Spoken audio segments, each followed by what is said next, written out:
Hello दोस्तों, आप लोग कैसे हैं। आशा करता हूं कि आप लोग अच्छे होंगे और मस्त होंगे। आज मैं आप लोग को ये बताऊंगा कि भारत 15 अगस्त 1947 को ही क्यों आज़ाद हुआ। क्यों नहीं 13 अगस्त को हो गया, क्यों नहीं 17 अगस्त को हो गया, या अगस्त के महीने में किसी भी डेट को, या अगस्त के बाद सितंबर, अक्टूबर, नवंबर या अगस्त से पहले क्यों नहीं भारत का विभाजन हुआ या भारत को स्वतंत्रता मिली। इसके पहले मैं आपको बताऊं कि ये कहानी जानने से पहले हमें ये जानना पड़ेगा कि भारत को आज़ाद कराने के लिए ब्रिटेन ने क्या क्या किया, या ब्रिटेन की तरफ से कौन सी सूचना दी गई भारत को ताकि भारत आज़ाद हो जाए। तो इसके पहले थोड़ी सी आपको बताता हूँ कि जब ब्रिटेन के अंदर 1945 ईस्वी में जब चुनाव हो रहा था, तो ब्रिटेन के एक प्रधानमंत्री पद के उम्मीदवार थे जिनका नाम था क्लीमेंट एटली। क्लीमेंट एटली के द्वारा एक बात कही जाती है कि अगर ब्रिटेन के अंदर हमारी सरकार आती है तो भारत को मैं स्वतंत्र कर दूंगा, ठीक है। और इस भाषण की वजह से क्लीमेंट एटली जो होते हैं प्रधानमंत्री पद के उम्मीदवार ब्रिटेन के अंदर, वो चुनाव जीत जाते हैं। जब वो चुनाव जीत जाते हैं तो चुनाव जीतने के बाद, ये 1945 की घटना है, जब 1945 में चुनाव जीत जाते हैं तो आपने पढ़ा होगा कि 1945 की पहली मीटिंग में ही, है ना, कैबिनेट मंत्री पद बनाया जाता है और कैबिनेट मंत्रियों को भारत भेजा जाता है 1946 ईस्वी में। ये आपको कॉन्स्टिट्यूशन यानी संविधान में पढ़ने को मिला होगा, या मैंने भी बताया है कि कैबिनेट मिशन क्या है, कौन कौन से कैबिनेट मिशन में मंत्री थे, ये पूरा डिटेल्स मैं बता चुका हूँ, ठीक है।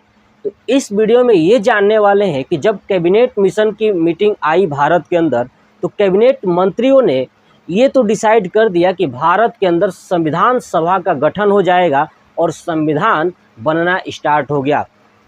इसी बीच में आगे कुछ देर बाद, यानी 20 फरवरी 1947 ईस्वी को, याद रखिएगा 20 फरवरी 1947 ईस्वी को क्लीमेंट एटली साहब अपने संसद यानी संसद पार्लियामेंट कॉमन हाउस में ये बात प्रस्तुत करते हैं कि हम भारतीयों को जून 1948 से पहले पूर्ण रूप से स्वतंत्र कर देंगे।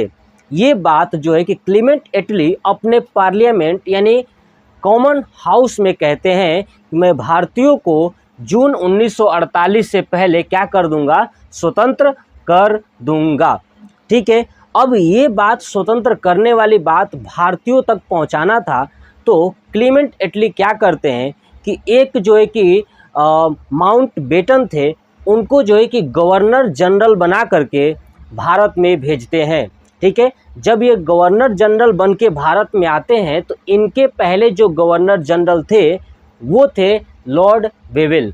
तो लॉर्ड वेवेल जो है कि क्या करते हैं कि जब ये माउंट बेटन गवर्नर जनरल बन के भारत आते हैं तो लॉर्ड वेवेल जो है कि इनका बहुत ही अच्छे तरीके से स्वागत करते हैं। ये इतिहास में पहली बार ऐसा हुआ था कि कोई गवर्नर जनरल किसी गवर्नर जनरल का स्वागत कर रहा है, ठीक है। तो लॉर्ड वेवेल जो है कि लॉर्ड माउंट बेटन का स्वागत करते हैं भारत के अंदर। जब ये भारत में आते हैं 22 मार्च 1947 को, तो इन्होंने देखा कि भारतीयों के अंदर या भारत के अंदर उपस्थित मुस्लिम हिंदू में एक ही बात का विवाद था कि मुस्लिम ये चाहते थे कि पाकिस्तान एक देश बन जाए या मुस्लिमों के लिए अलग राज्य बना दिया जाए, अलग देश बना दिया जाए।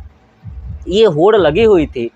इसी बीच में ये क्या करते हैं कि जो कांग्रेस के नेता हैं कुछ, है ना, पंडित जवाहरलाल नेहरू, सरदार पटेल और मुस्लिम के जो नेता थे मोहम्मद अली जिन्ना, है ना, इन सबको बुलाते हैं और कहते हैं कि बताइए क्या किया जाए, भारत को विभाजित किया जाए या भारत को स्वतंत्रता दी जाए। तो जो मुस्लिम थे यानी मोहम्मद अली जिन्ना, वो चाहते थे कि भारत का बंटवारा हो जाए और पाकिस्तान देश अलग बना दिया जाए। लेकिन भारत के जो कांग्रेसी नेता थे वो नहीं चाहते थे कि भारत का विभाजन हो, भारत का बंटवारा हो। लेकिन इसी बीच में मामला तो बहुत पेचीदा हो जाता है। मोहम्मद अली जिन्ना मानते ही नहीं है, उनको ये ज्ञात होता है कि अगर मैं ये कहूँ कि भारत को स्वतंत्रता दे दी जाए तो बाद में चल के हमारा देश यानी पाकिस्तान नहीं बनाया जाएगा और हमें मजबूरन भारत में ही रहना पड़ेगा। इसलिए मोहम्मद अली जिन्ना माने नहीं। इसी बीच से जो है कि हमारे माउंटबेटन साहब वापस चले जाते हैं। ये उनको समझ नहीं आता है कि अब क्या किया जाए। फिर आते हैं भारत पुनः 3 जून 1947 को। भारत आते हैं 3 जून 1947 को पुनः माउंटबेटन भारत आते हैं। भारत आने के बाद उन्होंने पूर्ण रूप से घोषणा कर दिया कि कुछ भी हो, अब जो है कि भारत का विभाजन होगा। और जो कि कांग्रेस नहीं मानती थी, नहीं चाहती थी कि भारत का विभाजन हो, अब उन्हें मजबूरन 15 जून 1947 को स्वीकार करना पड़ता है कि भारत का विभाजन होगा।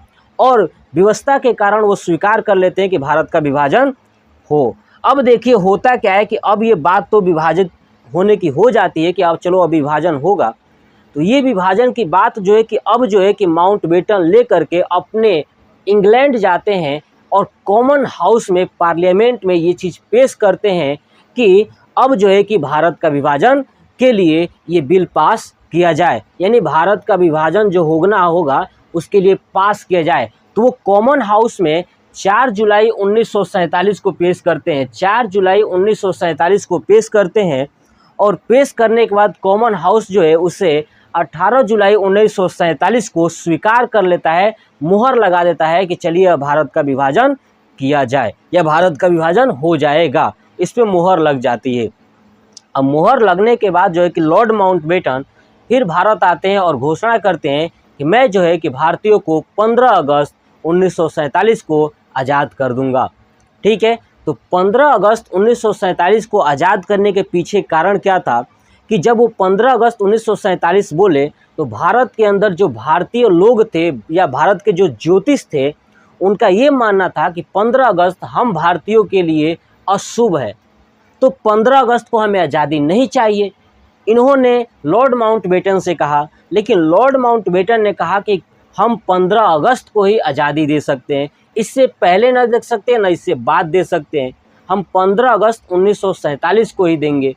तो ये बात होती है कि 15 अगस्त 1947 अगर देंगे, और वो ये बात अब भारतीय लोग जानते हैं कि अगर हम इस बात से ज़्यादा प्रेशर देंगे तो हो सकता है आज़ादी न भी मिले या और ज़्यादा समस्याएं खड़ी हो जाए।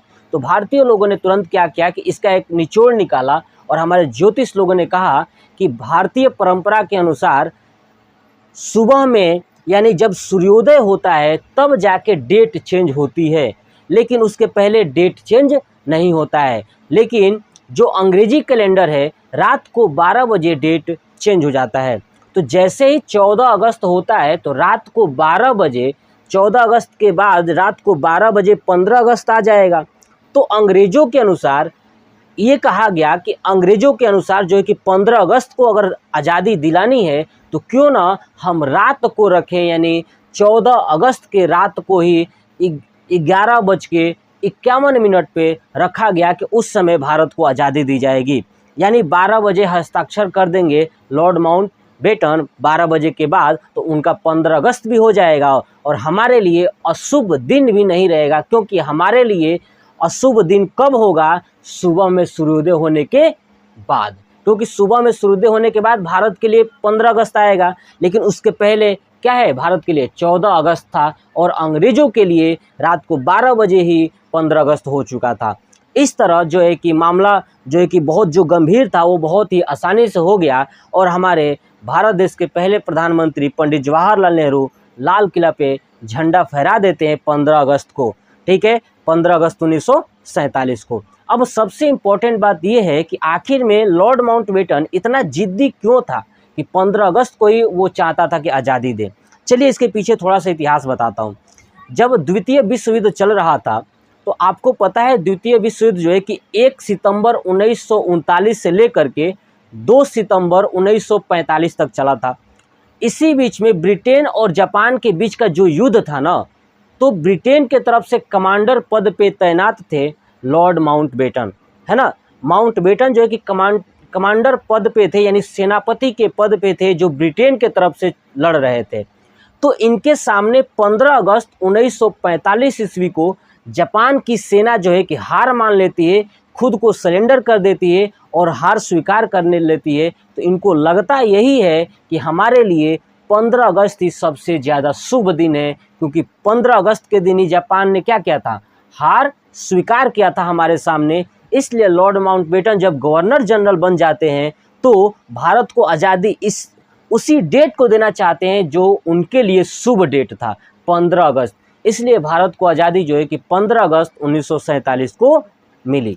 ठीक है, तो ये थी संपूर्ण जानकारियाँ जो भारत को 15 अगस्त को ही क्यों आज़ाद किया गया, इसकी डिटेल्स मैंने आपको बताया। अगर ये वीडियो आपको अच्छा लगता है तो लाइक, कमेंट और शेयर ज़रूर करिएगा और चैनल को सब्सक्राइब कर लीजिएगा। जय हिंद, जय भारत, वंदे मातरम।